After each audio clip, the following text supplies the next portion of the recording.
भूतात्मा वस्थितः सदा।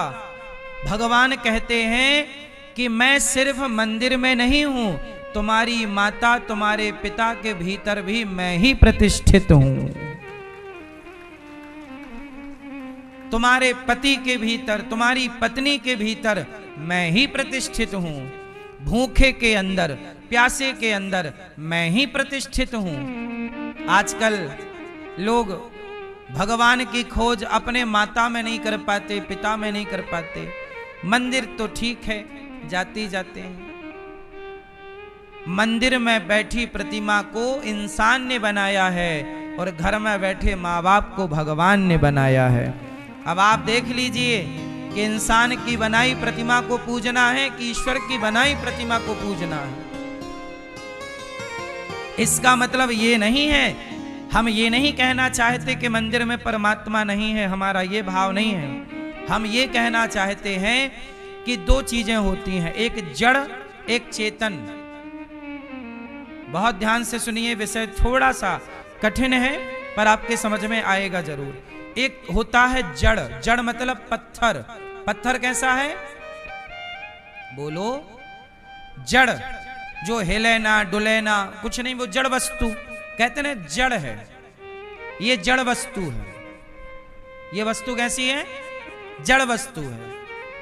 लेकिन बिल्ली, कुत्ता, माता, पिता ये जड़ वस्तु नहीं है, ये चेतन है। इनके अंदर प्राणवायु है।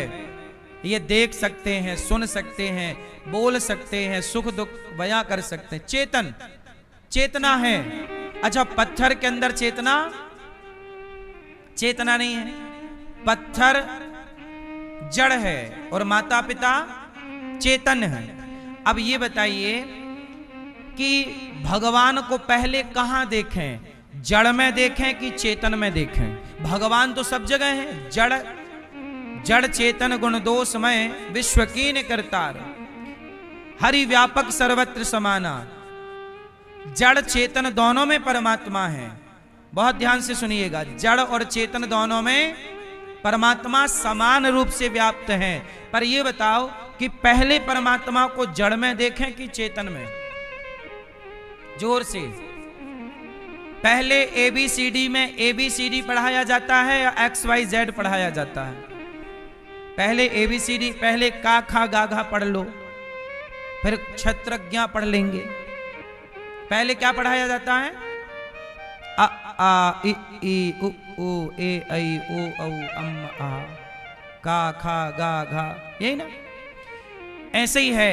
पहले अपनी माता में भगवान को देख लो, पहले अपने पिता में भगवान को देख लो, पहले अपने गुरु में भगवान का दर्शन कर लो, पहले अपने अतिथि में भगवान का दर्शन कर लो। जब माता पिता में भगवान का दर्शन होने लगेगा तब पत्थर में भी तुम्हें भगवान का दर्शन होने लगेगा। सही है? जिसे माता पिता में परमात्मा ना दिखे उसे पत्थर में भगवान दिख जाएंगे।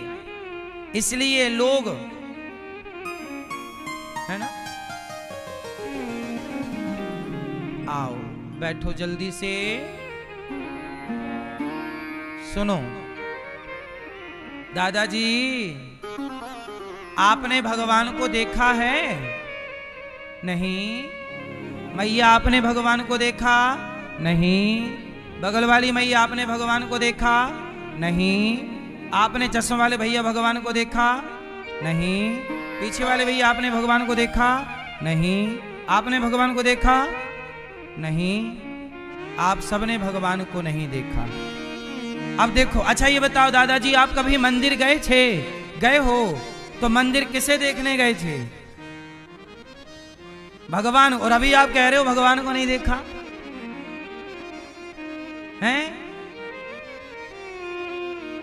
भैया, आप मंदिर गए कभी?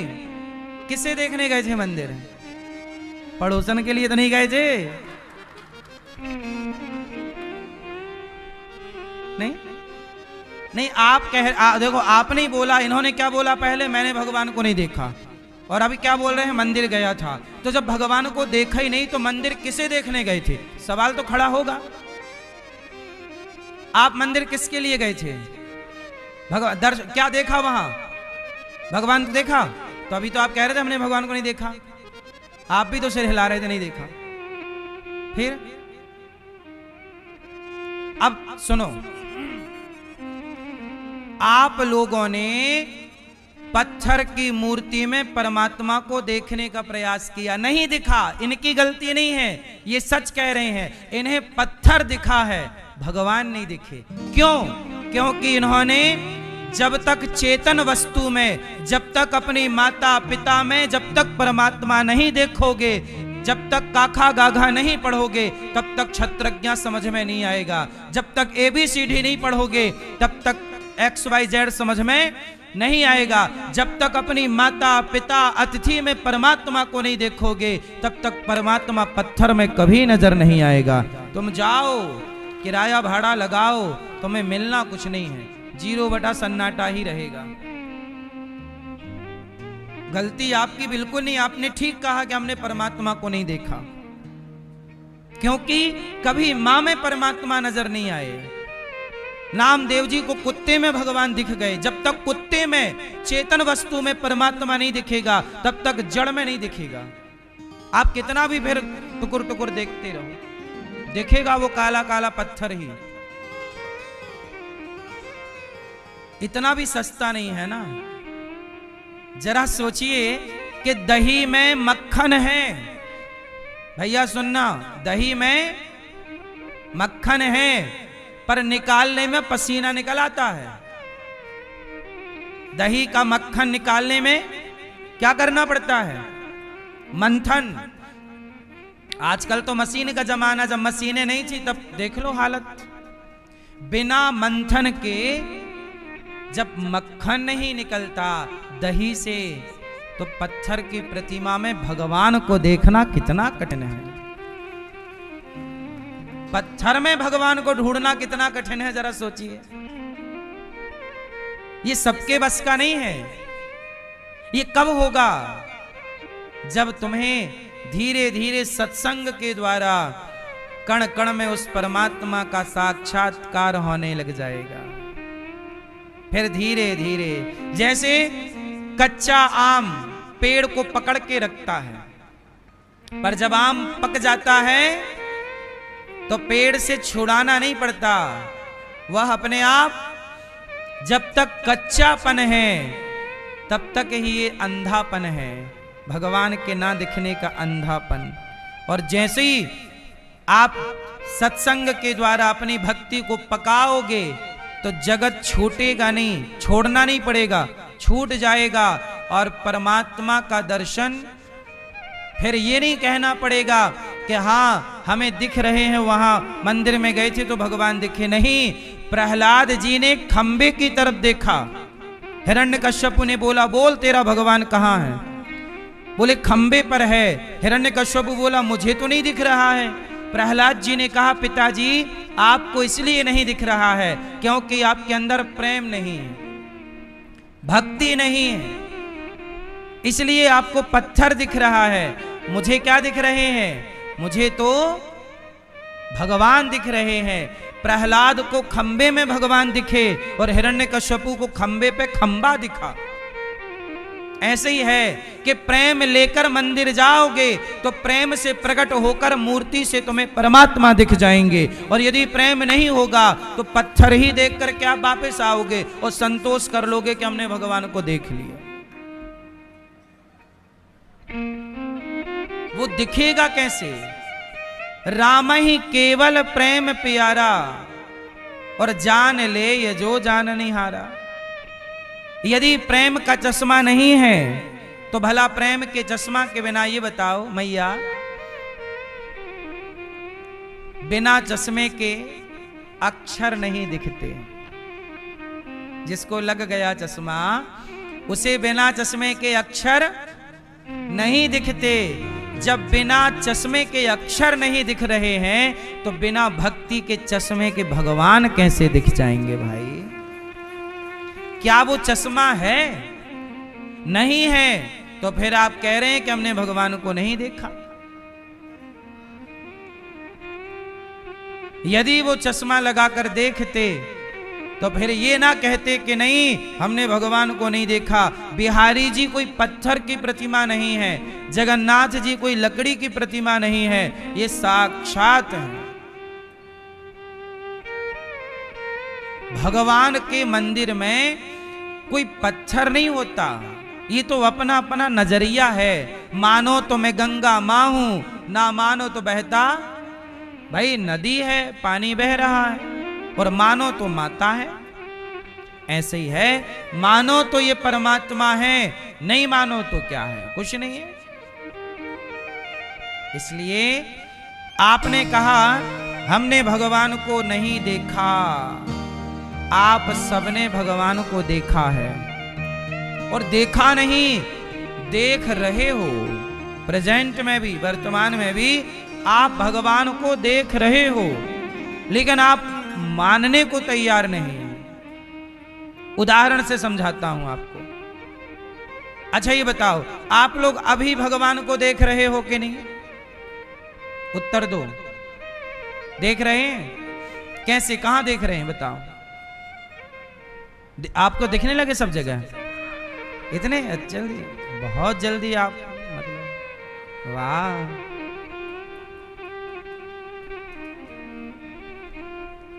सुनो,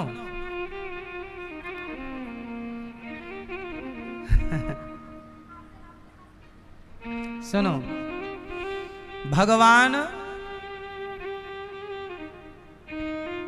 आपको दिख रहे हैं। दुर्योधन को कृष्ण दिखे कि नहीं? जोर से। दुर्योधन को कृष्ण दिखे कि नहीं? जोर से।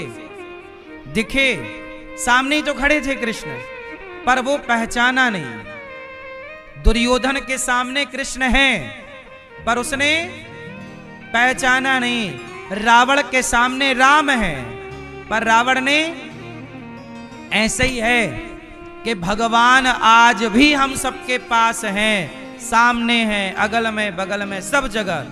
कोई अर्जुन की तरह पहचान गया, कोई विभीषण की तरह पहचान गया, तो कोई नहीं पहचान पाया। बस इतना है। वह परमात्मा कहीं गया नहीं है। वह परमात्मा तब भी हमारे सामने थे, आज भी हमारे सामने हैं। ये धरती, अच्छा एक बात बताओ, अच्छा ये बताओ, ये क्या है? ये क्या है? फास्ट। ये क्या है? हैं? रुमाल। और अच्छे से देखो क्या है? कपड़ा। और अच्छे से देखो क्या है? हैं? वाइट कपड़ा। और अच्छे से देखो क्या है? क्या है? धागा।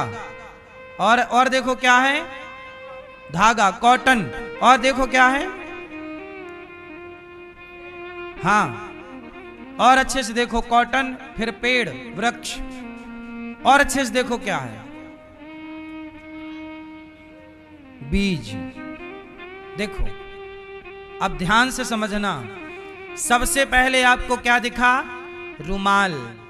फिर जोर लगाया तो क्या दिखा? कपड़ा। फिर जोर लगाया तो दिखा नहीं धागा। धागा से कपड़ा।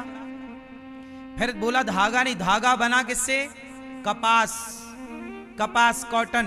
कॉटन है ये, कॉटन। अच्छा, कॉटन कहां से आया? कॉटन का पेड़ होता है। अच्छा, पेड़ कहां से आया? बीज। बीज होगा तो पेड़ होगा, पेड़ होगा तो कॉटन होगा, कॉटन होगा तो धागा होगा, धागा होगा तो कपड़ा होगा, और कपड़ा होगा तो रुमाल होगा। इसके मूल में क्या है? बीज। इसके मूल में क्या है?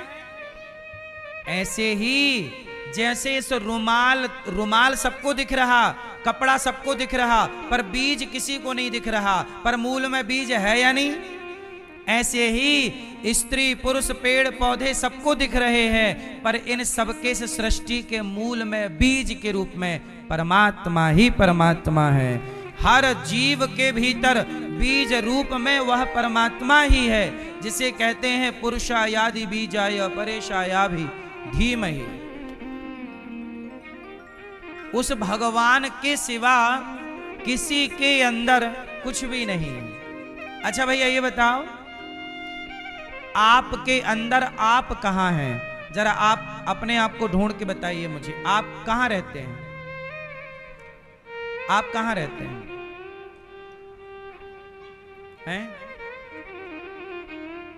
आप कहां रहते हैं?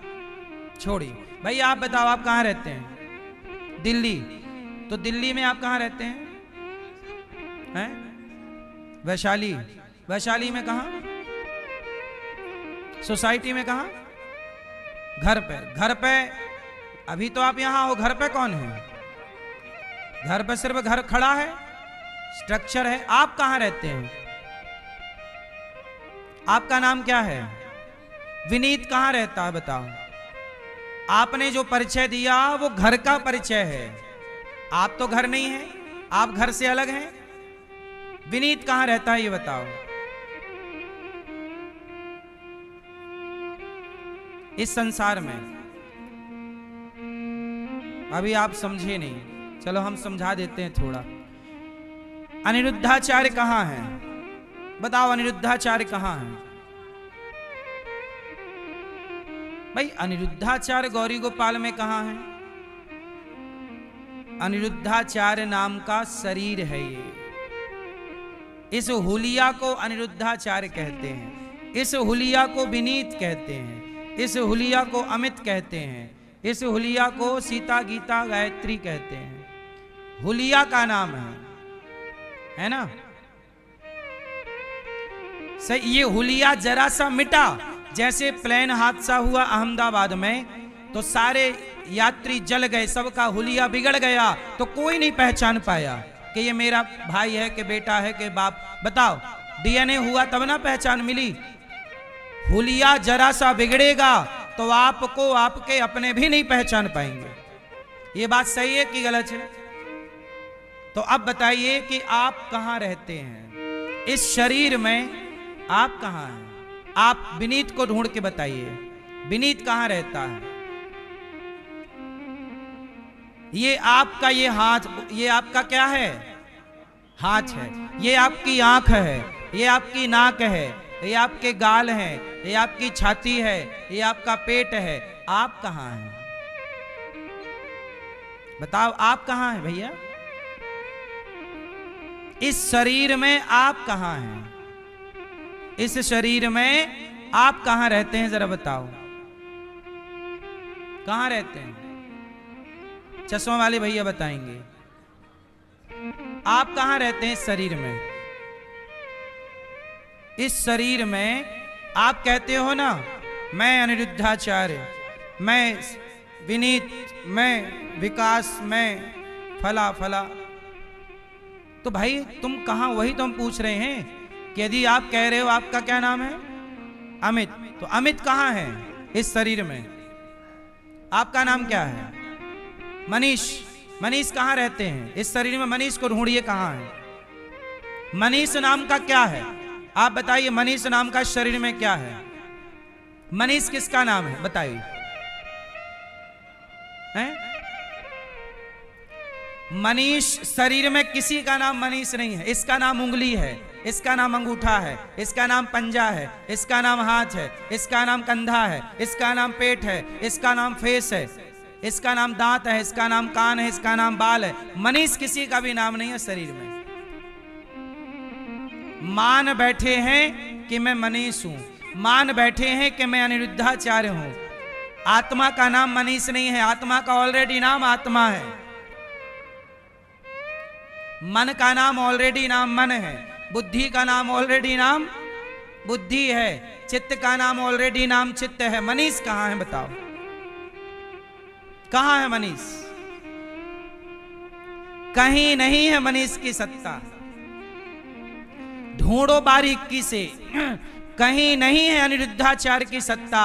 लेकिन वही अनिरुद्धाचार्य, वही मनीष, वही लोग अपने नाम के पीछे मरे जा रहे हैं, मरे जा रहे हैं। झूठे ही अहंकार पाल लिया कि मैं हूं, मैं। तू कहां है भाई साहब? वही तो पूछ बैठा मैं कि तू है कहां? विनीत कहां है? ढूंढ के दिखाओ। घर में घर मिलेगा, विनीत नहीं मिलेगा। विनीत नाम की कौन सी वस्तु है बताइए? दस्तावेजों में नाम रजिस्टर्ड है विनीत, पर वास्तविक में विनीत को ढूंढेंगे तो इस शरीर में विनीत कहां रहता है आप ढूंढ ही नहीं पाओगे। सही है गलत है? झूठे ही लोग मर रहे हैं, मेरा नाम मेरा नाम। अरे नाम तुम्हारा फर्जी है, वास्तविक में हमारा परिचय नाम से नहीं है। यहां परिचय नाम से है, पर ईश्वर की अदालत में किसी का परिचय नाम से नहीं। इस शरीर के द्वारा जो आदमी कर्म करता है, अच्छे या बुरे, वह कर्म ही बाद में उसका परिचय बन जाता है। ठीक है? नाम तो व्यक्ति वस्तु की पहचान के लिए नाम दे दिया जाता है। संज्ञा सर्वनाम तो पढ़े ही होंगे। किसी वस्तु स्थान को पहचानने के लिए, व्यक्ति वस्तु स्थान को पहचानने के लिए क्या दिया जाता है? एक नाम। वास्तविक में उस नाम से मेरा कोई लेना, जैसे आज मेरा नाम अनिरुद्धाचार्य है, यदि मेरा नाम कुछ और रखा गया होता तो मैं वो होता, कुछ और रखा गया होता मैं वो होता। सही है गलत है? तो नाम तो ठप्पा नहीं है, कुछ भी हो सकता है। कई लोग नाम अपना बदल भी लेते हैं। पहले आधी उम्र इस नाम से पहचान थी, आधी उम्र बाद लोग नाम चेंज कर लेंगे, चेंज हो गया। तो नाम से क्या है? नाम तो बदल लो। लेकिन आप जो हैं, क्या आप अपने आप को बदल सकते हैं? बदलाव विचारों का हो सकता है। बहुत कठिन बातें हैं ये। आप दुनिया को बहुत जानते हैं, खुद को नहीं जानते। इसलिए कहता हूं, खुद को जानना है तो अपने आप को भगवान के हवाले कर दो। जिन्होंने आपकी रचना की है वही आपके बारे में बता सकते हैं, जिन्होंने आपको भेजा है, रचा है। इसलिए अपने को शून्य मानना चाहिए। अपने को क्या मानना चाहिए? शून्य। मैं जीरो हूं, मेरा कोई भी अस्तित्व, जो भी अस्तित्व है वो भगवान का अस्तित्व है। अच्छा एक बात बताओ, घड़े का अस्तित्व है कि माटी का अस्तित्व है? घड़ा है कि मिट्टी है? जोर से। घड़े का अस्तित्व है।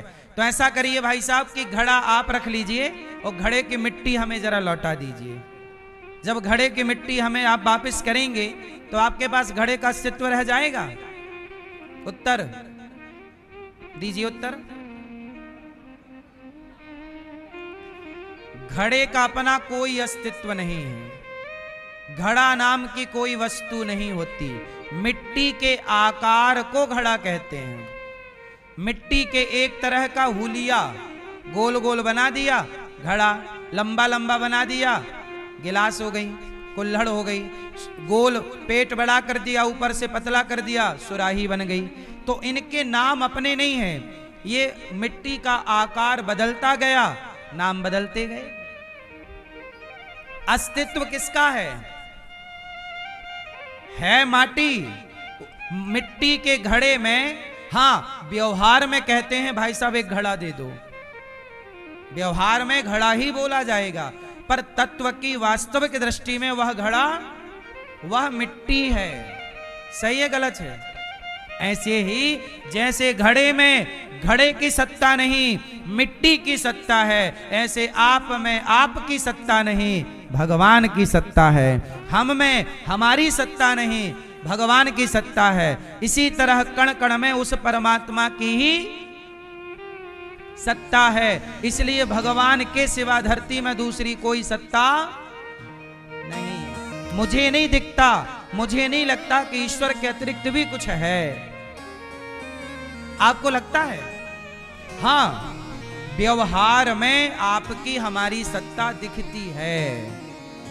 ये सत्ता कैसी है? केवल व्यवहार में। जैसे सपना, जैसे आपने सोए रात को, तो सपने में आपने देखा कि मैं नदी तैर रहा हूं, सपने में देखा कि मैं एक गांव में घूम रहा हूं, लेकिन जैसे ही आंख खुली तो ना गांव था ना नदी थी। सत्ता तो थी नदी की, पर सपने में थी, वास्तविक में वहां कोई नदी। फिर जैसे आंख खुली तो सपना टूट गया।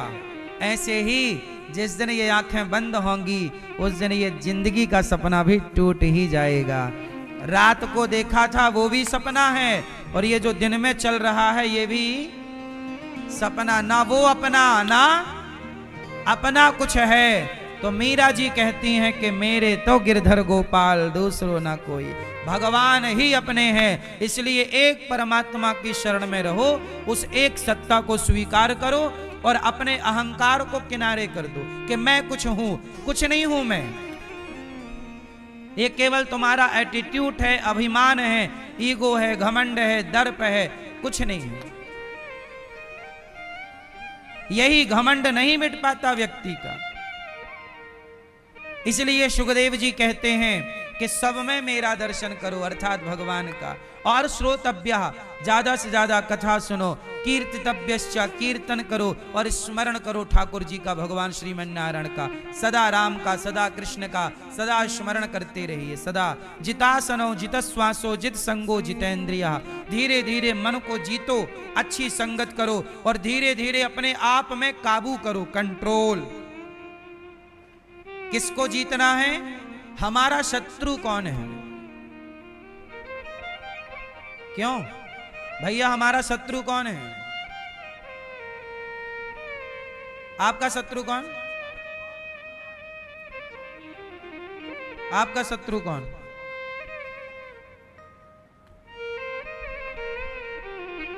आपका शत्रु कौन?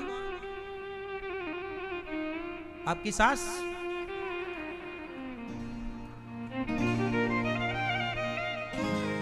भैया आपका शत्रु कौन? जेठानी?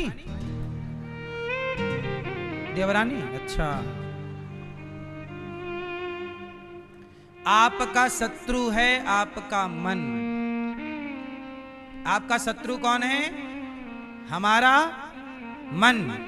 हम मन को लगाते हैं कथा में, पर वो चला जाता है कहीं और।